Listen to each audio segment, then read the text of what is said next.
श्री गणेशाय नमः। श्री सरस्वतये नमः। श्री सद्गुरुदेव चरण कमलेभ्यो नमो नमः। ओम नमो भगवते वासुदेवाय। श्री राधा कृष्णाय नमो नमः।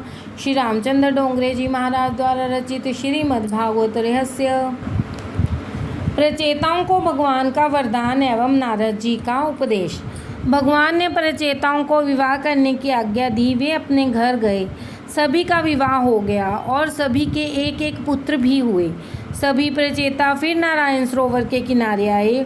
उन्होंने नारद जी से कहा कि गृहस्थ आश्रम में विलासी वातावरण में अपने सारे ज्ञान को, अपने लक्ष्य को हम भूल गए हैं। गृहस्थ आश्रम में विषमता रखनी पड़ती है, जिसके कारण ज्ञान विस्मृत हो जाता है। शिव जी ने और भगवान नारायण ने हमको उपदेश दिया था, वह भी हम भूल चुके हैं।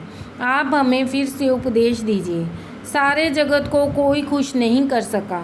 जगत को प्रसन्न करना बड़ा कठिन है। एक बार कोई पिता पुत्र एक घोड़े को लेकर जा रहे थे। पुत्र ने पिता से कहा, तुम घोड़े पर बैठ जाओ, मैं चलता रहूँगा।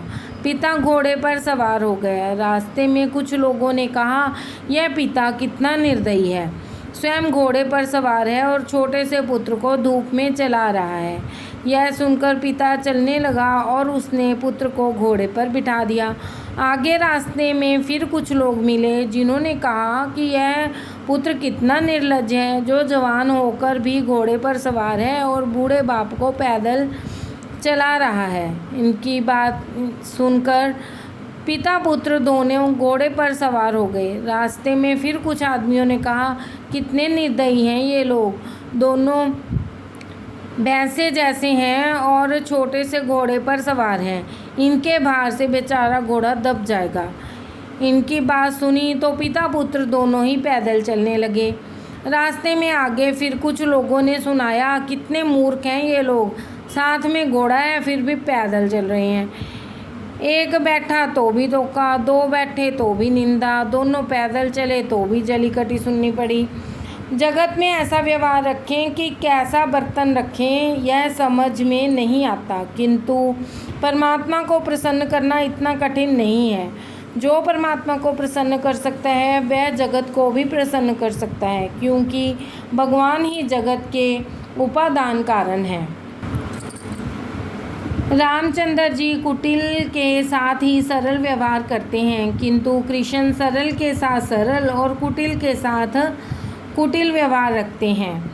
यह है इन दोनों अवतारों की भिन्नता।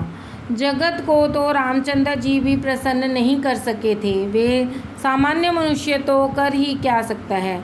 समाज को राजा नहीं, संत ही सुधार सकता है। रामदास स्वामी मन को बोध उपदेश देते हैं, बहु हिंडला सख्य होनार नाही। इसलिए जगत को खुश करने की वृत्ति और इच्छा छोड़कर ईश्वर को ही प्रसन्न करने का प्रयत्न करो। प्रभु को प्रसन्न करने के 3 मार्ग नारद जी ने चौथे स्कंद में बताए हैं। जीव मात्र पर दया,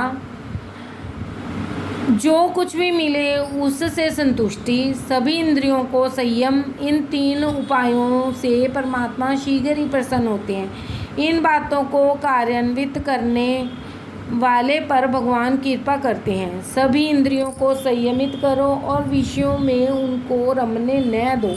संयम के बिना जीवन सरल नहीं हो सकता। विष को खाने से ही मनुष्य मरता है, उसके चिंतन से नहीं। किंतु उपभोग न करते हुए भी विषयों के चिंतन मात्र से भी मनुष्य मरता है, अर्थात विषय विष से भी बुरे हैं, इनका विश्वत त्याग करो। विदुर जी ने कहा कि मैंने सुना है कि उसका मुझे चिंतन करना है। मैं ही ईश्वर से विभिन्न हो गया हूँ, मैं ही पुरंजन हूँ। ऐसा सोचकर कथा का बार बार चिंतन करो।